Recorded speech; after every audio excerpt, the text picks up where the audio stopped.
Since its launch in 2005, Broad Street Review has sought to promote the exchange of viewpoints rather than any particular point of view. To that end, we welcome commentary from professionals and amateurs alike about the performing and visual arts, as well as any other field of interest to our eclectic group of contributors. The following interview was submitted to Broad Street Review, powered by Rep Radio.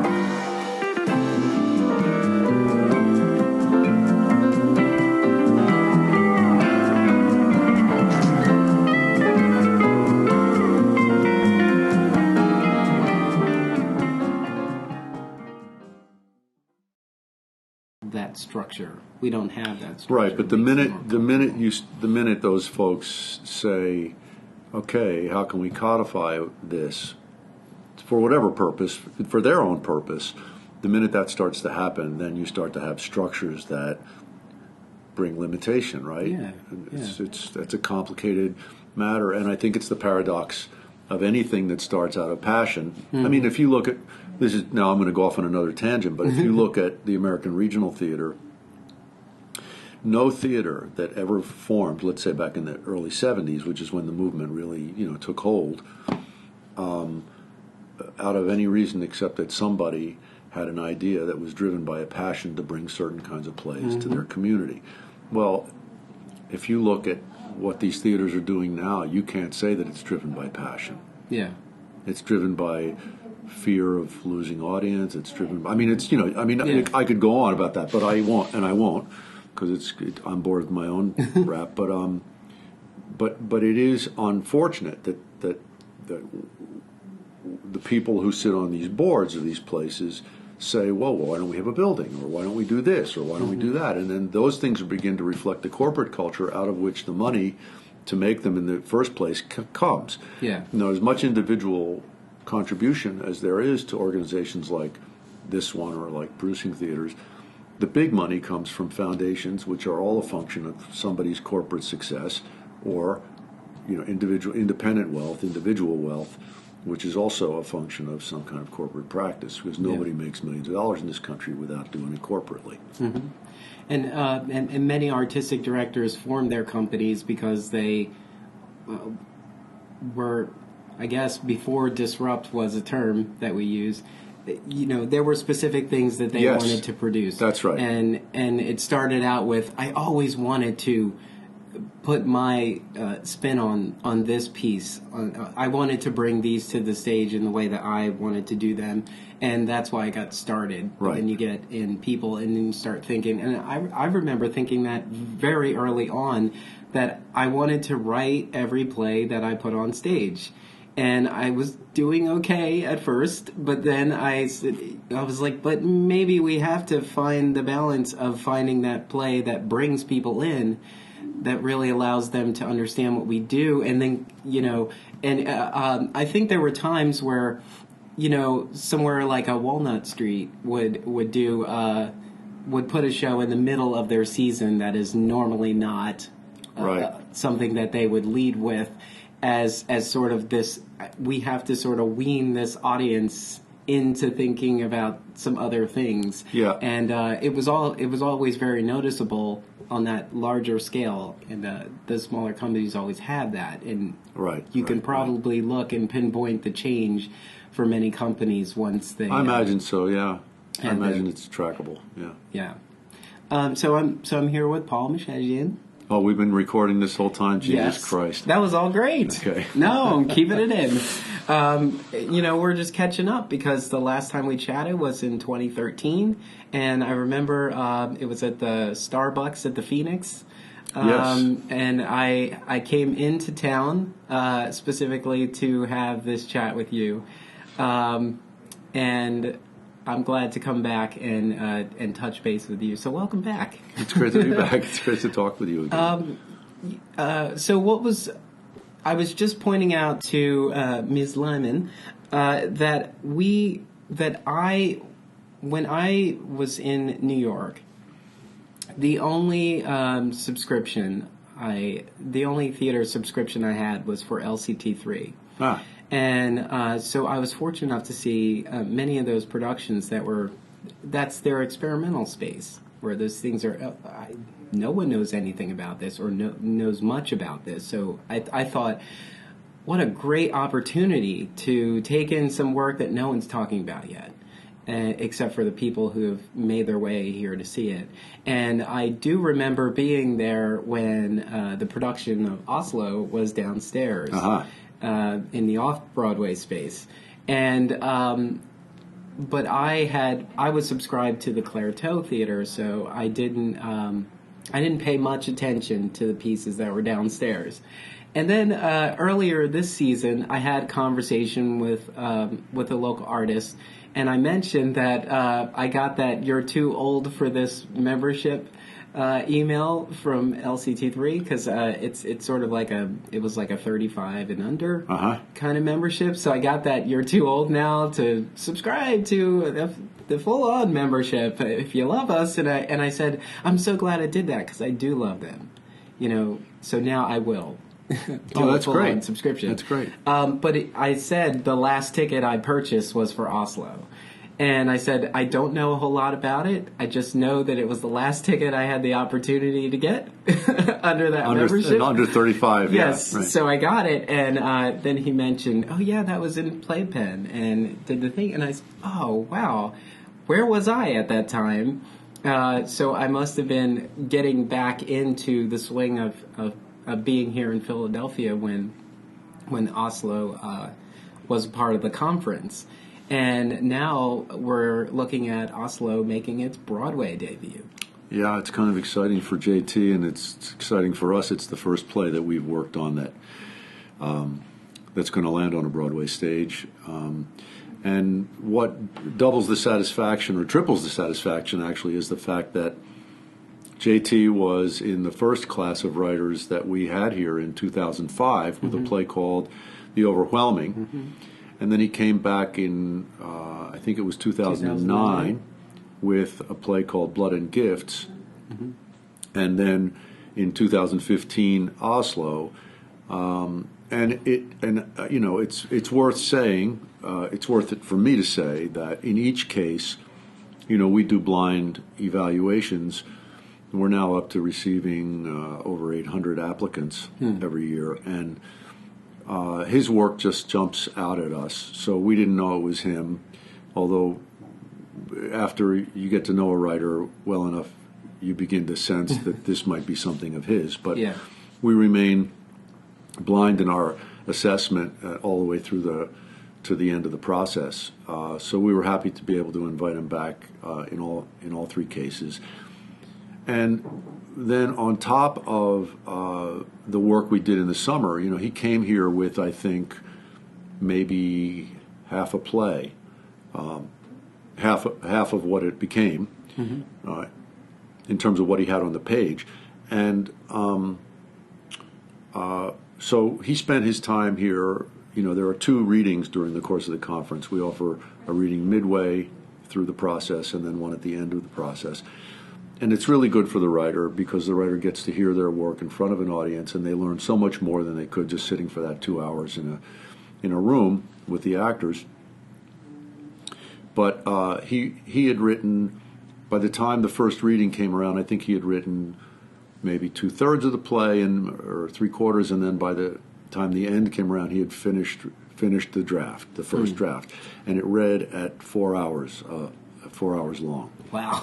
And it was kind of remarkable that there were two intermissions, and none of our audience members left the theater, which said something for the power of the language and the quality and craft of the storytelling and so forth, and not to mention the quality of our acting company, all of whom was from here in Philadelphia. But when he was finished, about a month later, he said to me, he wrote me and said, I've done a lot more work now on this and refined it and done some cutting and done some more writing. And because the cast involved 14 actors, many more characters, but 14 actors, and it would be difficult to find a group of 14 actors who had a familiarity with the material to be able to get some work done. I mean, you'd have to bring a whole other group of people up to speed. He asked me if it might be possible, if we had any resources to devote to 2 or 3 days here in Philadelphia with the same group of actors. So we figured it out, and we got the original people together. I think there were one or two actors who weren't able to do it, so we found people to step in, or people doubled up or whatever. And we were really literally just around the table, and he was working out some of the issues that had come up since the conference itself had come and gone. So the conference was over at the end of July, and this happened in early November of that year. And then it was subsequent to that he went up to Lincoln Center Theater and did some workshopping there on the way to production. They were already committed to production at that point. And it's also important to note that Lincoln Center Theater actually commissioned this play. Okay. So JT was writing it under commission by Lincoln Center Theater, and we were, they agreed, and we were happy to participate in the development process. And that's not the first time that's happened. We've had a number of things come in here that were commissioned by other theaters, and the writer generally reaches out for permission to the commissioning organization and says, I have an opportunity to develop this over here, and no one's ever said no. Yeah. So, well, that is really great, because we don't always get the opportunity to follow the development. And once we know that development, it makes the final product that much more impactful. it's true. I mean, one of the things we're trying to do, in the early years, we only had so much in terms of resources that we could devote, not only to the actual work during the conference, and the lead up and so forth, but to following up with producing theaters around the country, or following up with the writer herself or himself to be able to support the continued development of something. And we are now beginning to be at a point where we have some resources that will enable us to do that, where we think the project merits a little bit more time and attention. And also it gives me an opportunity, our increased resources now gives me an opportunity to be able to attend more conferences around the country, to connect with colleagues who are spread out in various theaters across the country, to be able to sort of essentially pitch these plays, to say, are you aware of this play? Are you aware of this writer? We think that this play is a good fit for your theater. The object here is to be able to promote the work that we've found value in toward the very object of everything we do anyway, which is to see it produced. We want to see these things produced. Yeah. What about Oslo stuck out for you and your team from the very beginning? Well, the first thing that you feel when you start to read a J.T. Rogers play is that there are worlds beyond the world on the page. And part of that has to do with his deep commitment to research. So when he starts to write, and he writes plays about political situations in the world, and they're always contained inside of vibrant emotional relationships between and among people, and among his characters.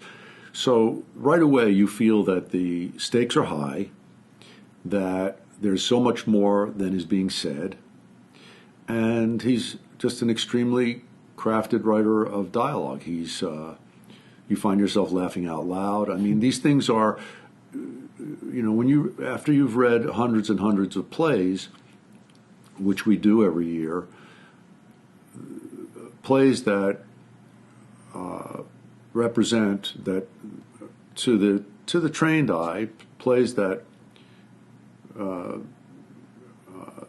bring how do I want to say it?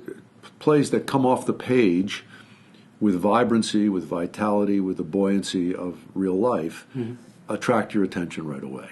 And now sometimes there are plays like that where the ideas are not very interesting, or where you get to the end and you say that was nicely written, but so what? But that is never the case with JT's plays. He always takes you into territory that's unexpected, and that's what we read, and we saw possibility. And when we're reading, evaluatively at the beginning of our process of selection, we're looking for plays that have potential. So I like to tell people, even if you have something you're working on that you're excited about, and it's not completely finished, that's okay with us. Send us what you've got, because it's entirely possible to attract our attention by excellent writing, well-crafted writing that is clearly on its way to something. What that may be, we don't know yet, but the writer doesn't know yet. We don't know yet, but we're willing to consider that kind of. And in every case, actually, with JT, the play that we got was unfinished. We made our decision based on an unfinished work. He points out in an interview, I think it might have been the video on your website, he applauds the freedom that Playpenn allows a playwright to not necessarily think about how this will be produced, but just how, giving you the space to fully imagine this world and tell this story. Yeah, well, I mean, just in principle, we don't believe it's our job to tell any writer what's wrong with their play or what they should do with their play. We make an assumption that if a writer applies to us, they are, in fact, a playwright. They call themselves a playwright. And, playwright is spelled W-R-I-G-H-T, which means basically someone who crafts something. We don't think it's our job to hold the writer's hand. We are here to support whatever the impulse might be. We have quite often supplied a composer or some other kind of supportive designer in the process, so that the writer can address whatever is on her mind. If there's something about the particular play that screams out to have a designer's input in the process, we'll do that. But we give people. I mean, we set up the time situation. I mean, the time constraint has to do with the union's demands on us in the agreement we work under with by way of Actors' Equity, which limits the amount of time we're allowed to use actors over the course of a couple of weeks. But and so we're scheduling the development of 6 plays all at the same time. So there is a little bit of sort of jockeying around about, we have to make a schedule that you're going to rehearse here, and so forth, and the readings are going to be here and here. But other than that, we don't constrain the writer. Whatever the writer wants to do in the room is their business. I would add that we set this up so that there's plenty of time in between rehearsals. We often, we try to. We've learned over time how to structure the thing so that there's a concentration of work right at the beginning, and then a writer can go away and do some writing, and then come back into the room and look at what they've done, and so forth throughout the process.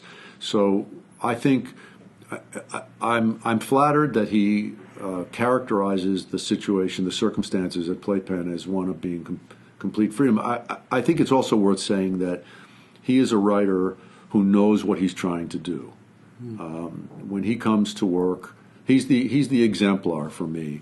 When he's come here, the first year he was here, he would go out after the end of the day for a drink or whatever, and then you'd see him the next morning, and how are you doing? Well, I was up all night writing.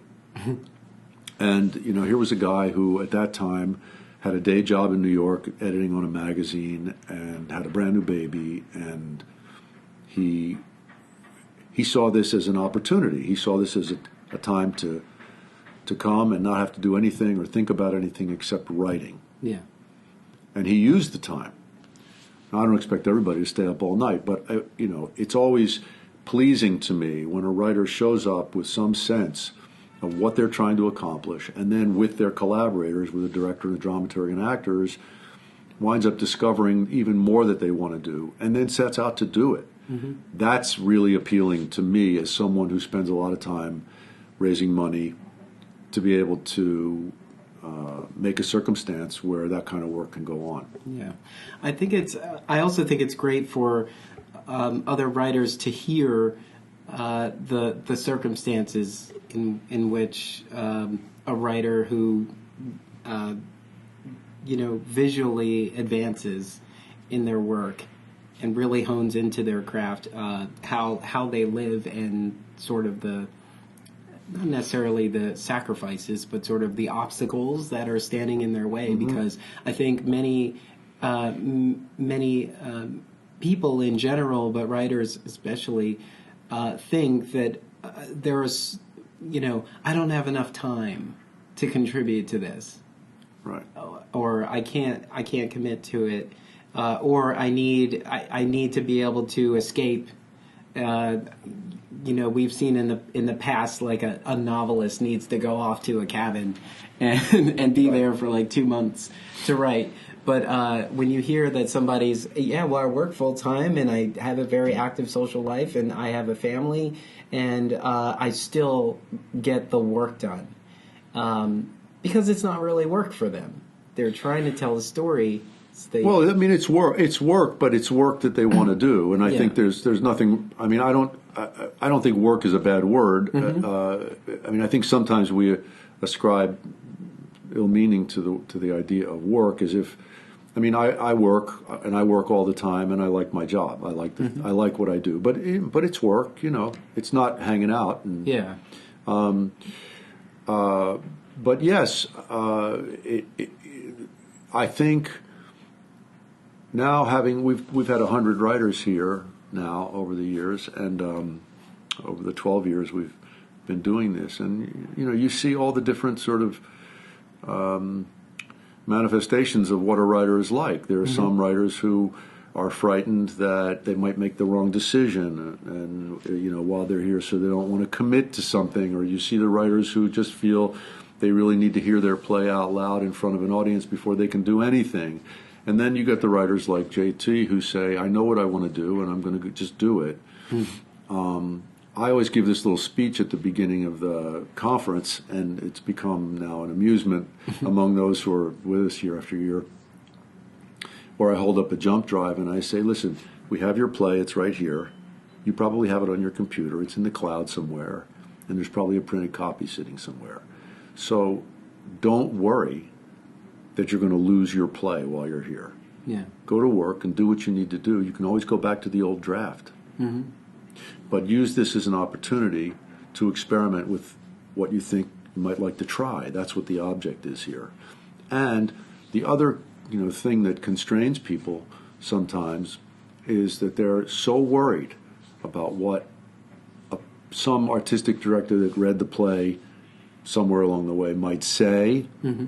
about you've really screwed it up, or I don't know what people's actual worries are, but I think that some writers are so worried about what other people might think, and particularly people who have the power to make decisions about where commerce is concerned, that is, whether they should produce or not produce the play, I think it hamstrings some writers into not doing the work that they would do if they were just working, from impulse. Yeah, and there's this great opportunity afforded here that it's, it has legs. It gets the opportunity to be heard out loud with a professional team of actors, or giving voice to these characters that are created. It has that opportunity of an audience experiencing it, because we often say on the producer side that the final piece is the audience. Yeah. We don't get that until, if you're a small company, you might do a dress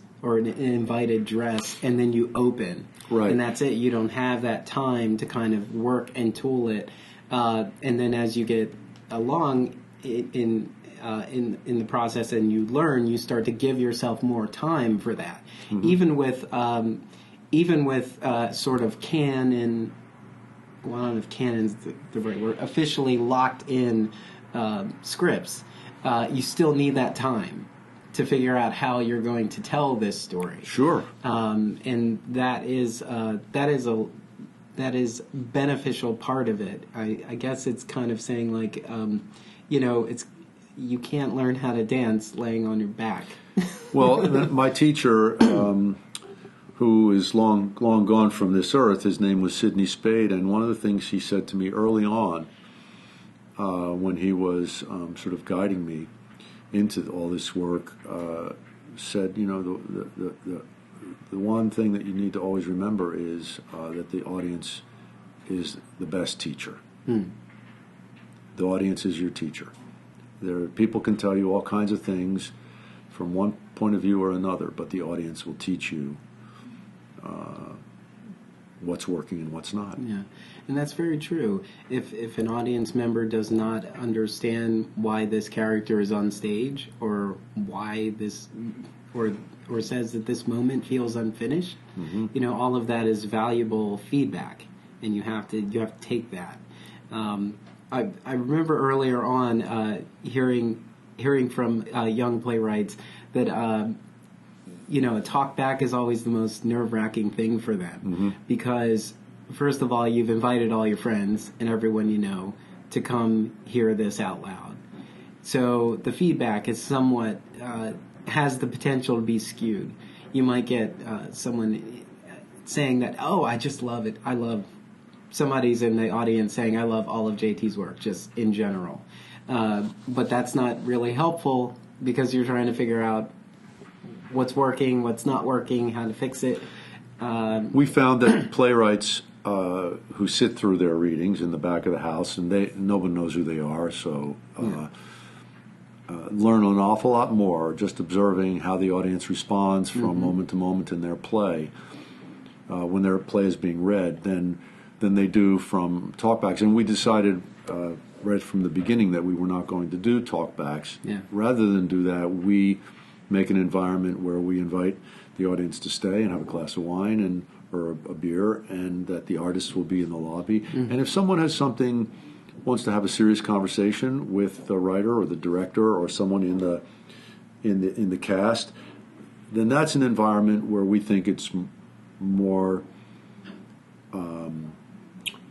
Organic. I think I suppose you could say organic, but I think it's more useful to have people speak to you personally than being sort of on their own stage of making a statement.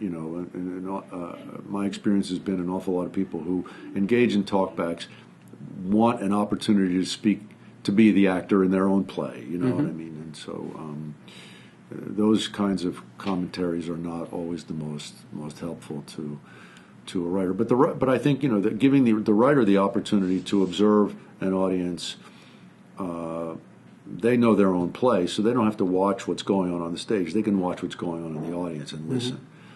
And when they feel the audience sit back, or when they feel the audience in confusion, or when they feel the audience uncomfortable, or whatever the case may be, that's great information for the writer. Yeah. Because the writer knows what she or he is trying to do. The writer knows what they're trying to do. It's not like some mystery. The writer knows what they're trying to do. Yeah. The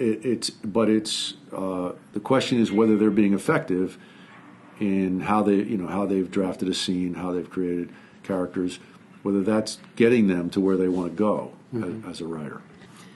So there were considerable changes made from the conference to the off-Broadway production. Did you get a chance to see the off-Broadway production? I did. Actually, I got to go to the opening, and here it was just under 4 hours, and there it was just under 3 hours. So, and there were things that were, goes to this comment that people make about writers that you have to learn to kill your babies, which means it's sort of a euphemism for you need to be able to cut your favorite stuff. Yeah. And there were lots of things that were really appealing to me, scenes and moments and that kind of thing that just had to go in order for the play to tell its story in an amount of time that the producers and the director at Lincoln Center deemed important. So JT has told me recently that he's been asked to look at getting rid of another 10 to 15 minutes. So we'll see what happens. I don't know what that's going to be. But, did you read this article recently in the Times about bathroom breaks at Broadway theaters? No. So apparently, a lot of these old theaters, they're not made for. Oh, yes, I did. For people, we eat and drink before we go to the theater now, and people's bladders are smaller and whatever. So people have to go to bed. So I think that's playing a part in how what he's maybe being asked to do. I don't believe there will be anything substantive gone from the story of the play and the characters who we meet and how they drive things. But I think there will be some moments that might have been that might be seen as being repetitious or something that will go. I really don't know what he's going to do. Yeah. But he's, when he sets down to do this stuff, he does it. He does it. Well, now it's listed at 225. Wow. So it has been cut considerably. I wonder if that is the thought, because as television is sort of having, you'll hear that television is having its golden age now. Yeah, you heard all the because time. now there's stuff you want to see. I know that I listen to a lot of podcasts about screenwriting, and they're always talking about those. There's this structure that has to this has to hit right here at the third commercial. Things like that. I think because people are so engaged in their own house that we have to sort of carry that thought process into live theater. With that, how do we give them enough breaks and continue to tell this story too? It could also be a producer saying we need to sell concessions. It could be. And so those are all the. Yeah, I really don't know what's behind it, but I imagine those are very annoying. I've been on both sides, and I imagine those are very annoying when a playwright hears that. Because I definitely remember giving feedback to a playwright when I was in New York, saying it's hard to tell where the intermission is, and I don't know if there is one, but there needs to be one. And I was saying that just because I had that mindset of we have to get them to buy this crap that we went somewhere to get. Well, this stuff is nothing new. I mean, I don't think it used to be about buying stuff at concessions at the break, although it might have been. But I do know that if you read theater history, there are many, many stories about plays that from stuff by Tennessee Williams or Lillian Hellman or Arthur Miller, even, where I think the pressure was brought to bear by both producers and the director in terms of how something might end or when it needed to end. How it couldn't be beyond a certain length. I mean, these are questions that come up over and over again. And the minute, this is sort of why we insist on no commerce in the conversation. There's plenty of time for that later, and there will always be somebody who says, well, I want to produce your play, but I don't like the way it ends, or I want to produce your play. Is there a way to do this with one fewer characters, because it costs too much? One fewer actor, I should say.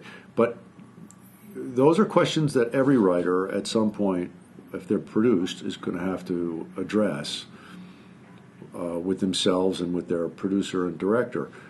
We just don't think in the work we're doing that that's our place to say, you ought to get rid of this, nobody will ever produce it. If that was true, we've done a number of things that were sort of large cast things, and we're happy to say that they have gone on to be produced because of the quality of the play itself, maybe among other reasons. Yeah. One thing that's really great about Playpenn is you can see this succession of the work getting regional attention. Going back to, I guess, like 2007 with My Name is Asher Lev. Yeah. Was at Arden, right? The first place it was at the Arden, and then it's been produced, I think, 45, 50 times. And then there was Any Given Monday, Bruce Graham, and we all know Bruce Graham, and ghostwriter Michael Hollinger. Yeah.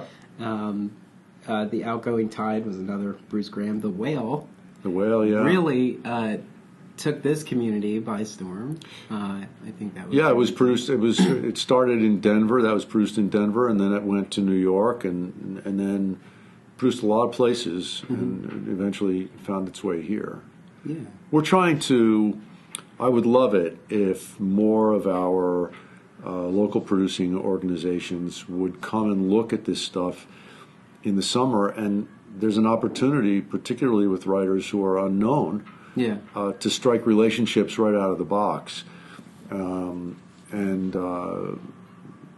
That's happening a little bit, but we'd like it to happen more. That is a great thought, and these should be on our calendars in general. We've got in the spring we go to annual auditions. In July, it's July, right? July, yeah. In July we go to Playpenn conference, so we can see what work we can all fight over for the next season, because all that work is getting definitely great attention, especially last season with Time Is on Our Side, and Slipshot. Slipshot, and Informed Consent's on stage right now, or just closing. I think it just closed, and this year Shitheads is about to open real soon. And White. And White is going to open at Theater Horizon. So we're really, that play actually, I know that the artistic director, Erin Riley at Theater Horizon, walked up to James right after she heard the play and said, I want to produce this play. So, wow. So yeah, there's more of it happening. It's not every play that we work on at the end, but is finished by the end of the conference. Sometimes these plays seem like they're close to production, and other times they're not really close, but they still have their potential. They just haven't gone where they need to go by the end of the 3 weeks we have them here. So we're doing a little bit more in terms of working with other organizations now. We have this mini conference coming up in March where we're developing 2 plays, one by Cara Lee Corcoran, which is going to actually be produced at Contemporary American Theater Festival this summer, and then the other one is by a guy named Mickey Fisher, who he's a writer for a TV show called Extant, which you may know about.